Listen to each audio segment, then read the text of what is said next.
Mən özümni haqiqiy suyishga başlaganda.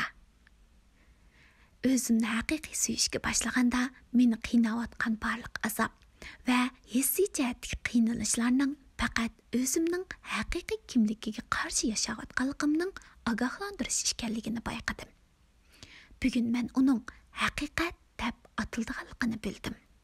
Özümni haqiqiy suyishga başlaganda vaqtning to'g'ri emasligini va tayyorlikning to'liq emasligini bilsammi, o'z arzuyum va ideyamni boshqalarga zo'rlamoqchi bo'lganda, u kishi va yoki o'zim bo'lay, uning qanchalik odamni ranjitadiganligini bildim. Bugun men uning hurmat deb atilganligini tushundim. O'zimni haqiqiy suyishga başlaganda, men boshqacha bir hayotga bo'lgan intilishni to'xtatdim. Atrofimdagi hamma narsaning meni o'sib yetilishga chaqirayotganligini ko'rdim. Bugun men uni pishib yetilish deb atadim. O'zimni haqiqiy suyishga başlaganda, har qanday ahvol ostida men hamisha dal joyida, hamma ishning dal vaqtida bo'layotganligini his qildim. Shunga men sovuqqonlikni o'rganib oldim. Bugun men uni ishonch deb atayman. O'zimni haqiqiy suyishga başlaganda, hayotimni va vaqtimni isrof qilishni to'xtatdim. Hamda go'zal kelgusini planlashga urinishni to'xtatdim.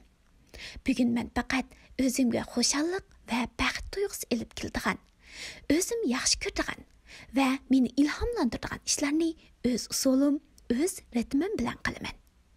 Bugun men uni oddiylik deb atayman. O'zimni haqiqiy suyishga başlaganda, salomatligimga foydasiz narsalardan, mayli yemak-ichmak, odam, narsa va yoki har qanday ahvol bo'lsin, meni so'rab, meni haqiqiy o'zimdan yiroqlashtiradigan hamma narsadan yiroq turishga boshladim. Dastlabda men bu pozitsiyani sog'lom nafsoniyat deb atadim. Bugun uning o'zini suyish ekanligini bildim. Men o'zimni haqiqiy suyishga başlaganda, hamisha to'g'ri bo'lishga tirishishni to'xtatdim. Shuningdan keyin men davomli xatolashib qolmaydigan bo'ldim. Hozir uning kamtarlik ekanligini bayqadim. O'zimni haqiqiy suyishga başlaganda, o'tmishda yashashni, kelgusidan ansirashni rad qildim. Men faqat hamma ish yuz berayotgan hozirgi paytda yashayman. Men har kuni bugunning ichida yashayman. Men uni to'liqlik deb atayman. Biz endi o'zimiz yoki hayotimizda boshqalar bilan yuz bergan talash-tartish, ziddiyat yoki masalalardan qo'rqmasligimiz kerak. Chunki ba'zi yulduzlarmi so'qilib ketadi. Ularning so'qilishidan yangi dunyo barliqqa keladi. Bugun men uning hayot ekanligini bildim.